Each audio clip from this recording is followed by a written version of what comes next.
दीदी दीदी, आपको जितना खाना होता है ना, आप उतना ही खाना लिया करो। देखो ना, आपने ज्यादा खाना ले लिया और फिर उसे ऐसे ही प्लेट में छोड़ दिया है। ओ सीरियसली माधुरी, अब तुम मेरे खाने पर भी नजर रखने लगी हो। मुझे जितना खाना था ना, मैंने उतना ही लिया था। अब मेरा मन नहीं किया खाने का तो मैंने छोड़ दिया। अरे दीदी, आप गुस्सा मत कीजिए, मेरी बात का वो मतलब नहीं था। दीदी, मेरा तो बस इतना कहना था कि देखिए ना, आपने प्लेट पे खाना छोड़ दिया है और ये आज का नहीं है, मैं कई दिनों से देख रही हूँ। आप ज्यादा खाना लेते हो और फिर ऐसे ही खाना छोड़ देते हो। देखो, खाना तो बन के किचन में रखा ही रहता है। आप पहले उतना ही लिया करो जितना आपको खाना है, फिर और ले लिया करो, किसी ने थोड़ी रोका है। पर अगर आप ऐसे ज्यादा खाना लेकर छोड़ दोगे तो ये खाना तो वेस्ट हो जाएगा ना। माधुरी, अगली बार ना तुम अपनी लिमिट्स में रहना। और हाँ, ये भूल मत जाओ कि मैं तुमसे बड़ी हूँ। अगर तुमने मुझे आगे से खाने पीने के लिए कुछ टोका या रोका ना, तो मैं तुम्हें छोड़ूंगी नहीं, समझ गई? अरे क्या हुआ? दोनों की दोनों आपस में क्या बहस कर रहे हो? तुम्हें तो मैं अभी बताती हूँ, रुको तुम। अरे दीदी, पर मेरी बात तो। क्या हुआ इशिता, तुम लोग क्यों बहस कर रहे थे?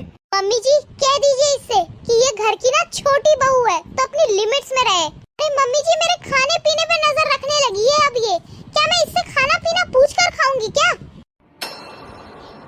क्या हो गया माधुरी, तुमने ऐसा क्या कह दिया इशिता को कि ये इतना नाराज हो रही है? मम्मी जी, मुझे लगता है दीदी ने मेरे बातों को गलत समझ लिया। मेरे कहने का वो मतलब नहीं था कि ये खाना ना खाए या मैं इनके खाने पर नजर डाल रही हूँ, इन्हें रोक रही हूँ, ऐसा कुछ नहीं है। वो तो बस मैं कई दिनों से नोटिस कर रही थी कि दीदी प्लेट में हर बार खाना छोड़ देती हैं। आपको पता है, मैं कई दिनों से ये बात देख रही हूँ कि दीदी ज्यादा खाना लेती हैं और फिर प्लेट पे छोड़ देती हैं। अब आप खुद ही सोचिए ना मम्मी जी, वो खाना तो वेस्ट हो गया ना, उसे तो हम डस्टबिन में डाल देते हैं और ना जाने कहाँ कहाँ फेंक देते हैं लोग उसे। और झूठा और बचा खाना तो हम गौ माता को भी नहीं दे सकते हैं। मेरी माँ ने ना मुझे बचपन से सिखाया है कि हमें अन्न का अपमान नहीं करना चाहिए। तो बस इसीलिए मैंने उन्हें बस इतना ही कहा कि आप उतना ही खाना अपनी प्लेट में लिया करो जितना आप खाना चाहते हो। और फिर खाना तो बना हुआ ही है ना, अगर उन्हें और लेना है तो और ले ले। लगता है शायद दीदी को मेरी बात बुरी लग गई, या फिर ये भी हो सकता है कि मैंने ही कुछ गलत बोल दिया हो।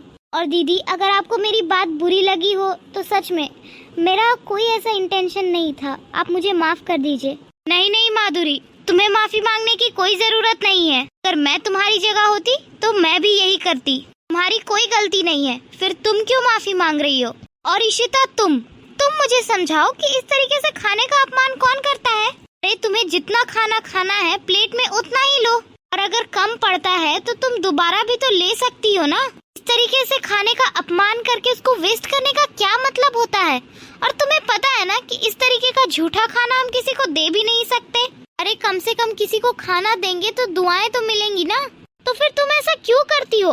और क्या तुम्हारे घर वालों ने तुम्हें यही सिखाया है कि खाने की इस तरीके से बर्बादी करो? अरे खाने की कीमत न जाकर के उन मजदूरों से पूछो जो दिन रात कड़ी धूप में मेहनत करते हैं, तब जाकर कहीं उनके घर का चूल्हा जलता है। और असली कीमत खाने की क्या होती है ना, वो तुम जाकर एक किसान से पूछो जो दिन रात खेत में मेहनत करता है, तब जाकर कहीं फसल तैयार होती है और हमारे घरों तक पहुंचती है। पर तुम्हें ये बात कहाँ से पता चलेगी? तुम तो यहाँ ठाट बाट के साथ एसी में रहती हो ना। घर के बाहर क्या हो रहा है ये तुम्हें कुछ भी नहीं पता। और ना ही घर वालों ने तुम्हें ये सिखाया कि इस तरीके से खाने का अपमान नहीं होना चाहिए, और ना ही कभी खाना वेस्ट करना चाहिए। देखो इशिता, माधुरी भले ही रिश्तों में तुमसे बहुत छोटी हो, पर संस्कारों में तुमसे बहुत बड़ी है। तो कुछ सीखो इससे, और मुझे क्या लगता है ना, तुम्हें इससे माफी मांगनी चाहिए। जी मम्मी जी, आप बिल्कुल सही कह रहे हो। आप प्लीज मुझे माफ कर दो। और हाँ माधुरी, तुम भी मुझे माफ कर दो।